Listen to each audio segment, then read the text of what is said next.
Happy Tuesday. Today's coffee is brought to you by the Hello Pumpkin mug, which is one of my favorites. If a mug's not close to being the size of your face, it's not big enough, right? I just had a wonderful meeting with Melissa from Purgle's Plants, and she's been my go-to in-person, can you come over and look at my stuff? I don't know what's going on person, right? Definitely a great friend to have and a great resource, right?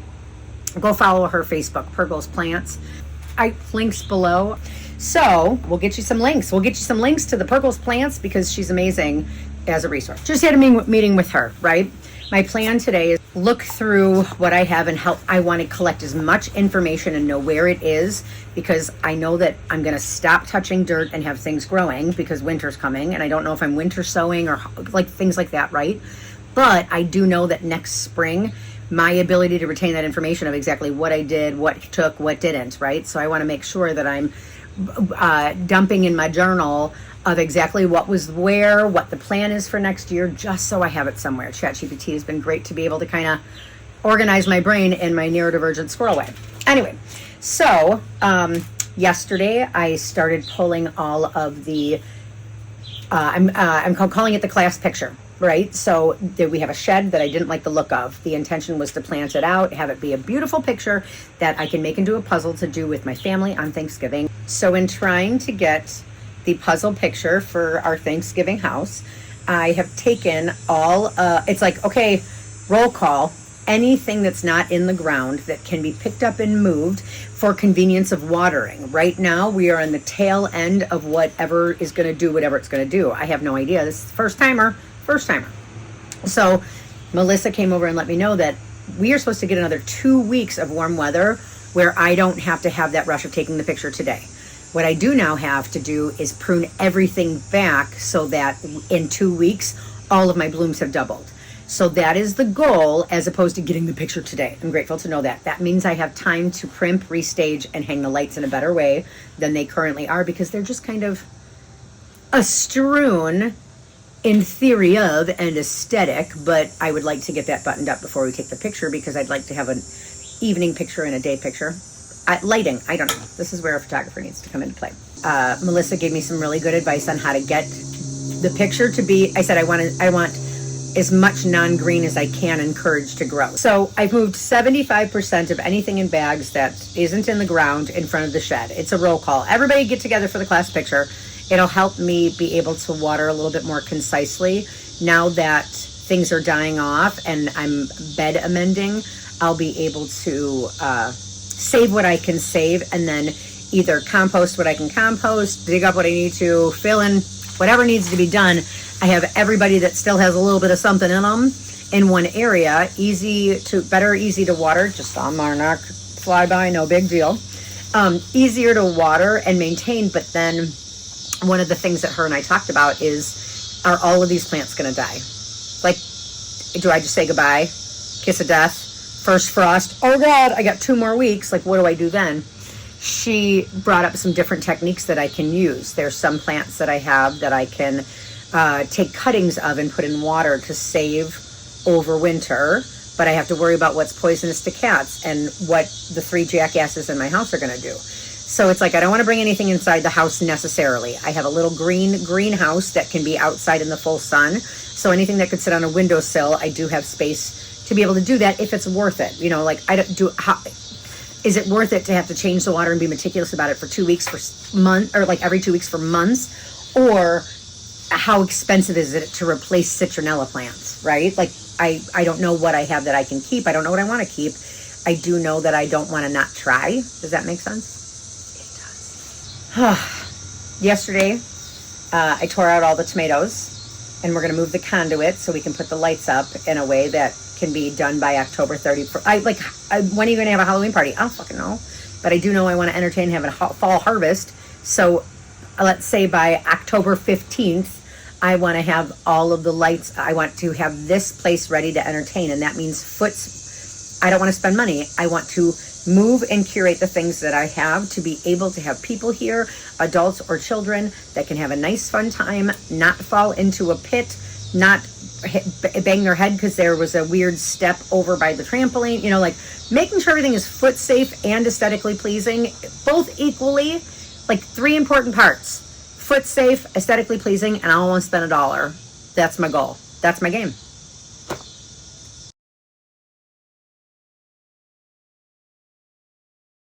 I found out the tomatoes didn't do so well because of the way that I built the beds. Is they did well and I fertilized good, but had I not fertilized, they wouldn't have even gotten to where we got.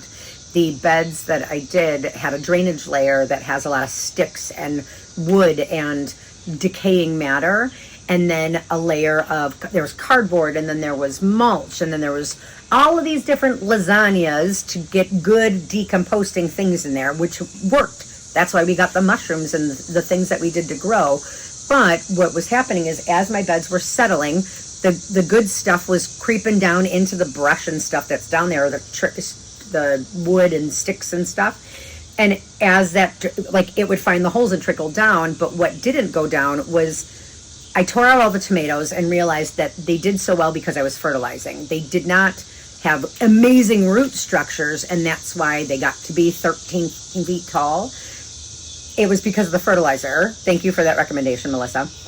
But when I pulled them out, I kept touching the beds, and the soil just kept like seeking into it. And I was like, okay, I think this is hollow on the inside. So that's why I ended up pulling everything out. And I'm grateful I did, because it was, not only were there spots that were hollow and the roots had air pruned themselves a little bit, but there was a 6-inch layer of solid clay through 10 feet of that whole bed, where I went and pulled all of that out yesterday and actually put it behind it to be able to get that foothold a little bit better. But then have to amend that bed. And then I think I've done 4 trips of between the mulch and soil, and then now any of the dead stuff, after I pull it out of there, I'm going to amend that soil to refill the other bed. So if I can get this one filled with the stuff that I have here, I'm going to plant a round of carrots. It's not too late to do carrots, and my sun shifted, right? We're coming into fall, and now where I didn't have sun on that bed all summer, there's sun in there again. And why we built it there in the first place is that I didn't realize how directly the sun was going to be blocked. But now I know, spring and fall, if I plant in there, that sun's going to do whatever it does. In theory, I should be able to put this compost in soil, get some worm castings, and plant out some carrots. And I'm hoping to get some carrots harvested because they don't mind the frost, right? And I don't care if I try something else, but just something in that bed. But I'm going to also build a cold frame for it. So I'm not going to do anything that's going to get too huge. If I do a root, like maybe carrots or potatoes or something, I don't think I can do potatoes now. But if I do carrots there and they don't go, it's okay. I'm just getting ready for my spring planting. But if I do carrots well there, then I know that we're going to put building a cold frame over bed 1 at a higher priority than that. And I'll insert a picture of what I'm talking about somewhere so that I don't just sound like a crazy person. I don't know how to do that yet. We'll figure it out. But I'll be talking about bed 1 and be able to show you what we're doing, right? Bed 2 is right now zinnias and tomatoes. I won't do tomatoes again next year, but I will do something that is more shade tolerant and visually pleasing, right? My sunflowers might go there. Now that I know to net them, I might do sunflowers in the back and get a 6-foot sunflower fence wall. I think that might be the way to go with zinnias in front of it, because I like the cut and come agains. I like to, we can throw a couple of broccolis or something in there as deterrents, because those got eaten, but they left all the fruiting things away alone. I emptied out the garden bed to be able to get the picture, but also we're moving that bed. There's a couple of, once that compost area is set, I'll be able to move the garden bed, the boat garden bed over. We'll be able to stage it and build it like Disney. And then I'm going to adjust where my cucumbers and my beans are, because they did grow in that area with the shade. I just want to move them 10 feet over into the back of the quad beds, because if they grow in the shade like they did, I need more trellising. So if those come up the back, then up the front can still be the gourds and the cantaloupe that did very well. But I would have liked to have gotten a little bit more zhuzh out of them. Just being more intentional about where I'm putting things, how early I'm putting them in. Like next year, I'll be able to know what I'm looking at. And I didn't know shit this year, but now I know more than I did. Right. We decided to take down the pool, so the pool footprint now is cleared out. But I also found out I have 2 more weeks of warm weather, where I'm not sad about that, and I think my ass might be getting in that pool at some point, which would be nice.